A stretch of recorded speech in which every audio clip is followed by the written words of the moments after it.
ভূমিকম্পে আবারও কেঁপে উঠল দেশ। মঙ্গলবার দেশের দক্ষিণ পশ্চিমাঞ্চলে ভূমিকম্প অনুভূত হয়েছে।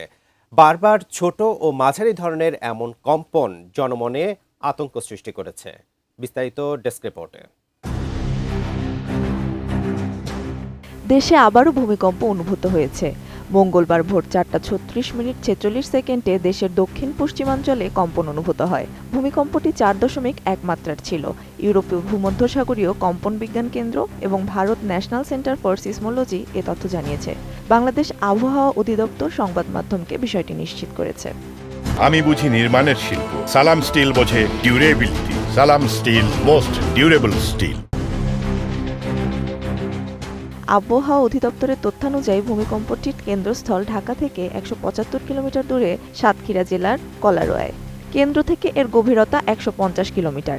ভূমিকম্পের সময় দেশের দক্ষিণ পশ্চিমের কিছু জেলা যেমন সাতক্ষীরা, খুলনা, যশোর সহ আশেপাশের এলাকা মৃদু কেঁপে ওঠে। তবে ভূমিকম্পটি মৃদু হওয়ায় বড় ধরনের কোনো হতাহতের বা ক্ষয়ক্ষতির খবর পাওয়া যায়নি। আবহাওয়া অধিদপ্তরের ভূমিকম্প পর্যবেক্ষণ ও গবেষণা কেন্দ্রের তথ্য অনুযায়ী ভূমিকম্পটি হালকা শ্রেণীর। গত বছর 21 নভেম্বর হওয়া ভূমিকম্পে সারা দেশে নিহত হয় 10 জন, আহত হয় 6 শতাধিক। রিক্টার স্কেলে এই ভূমিকম্পের মাত্রা ছিল 5.7।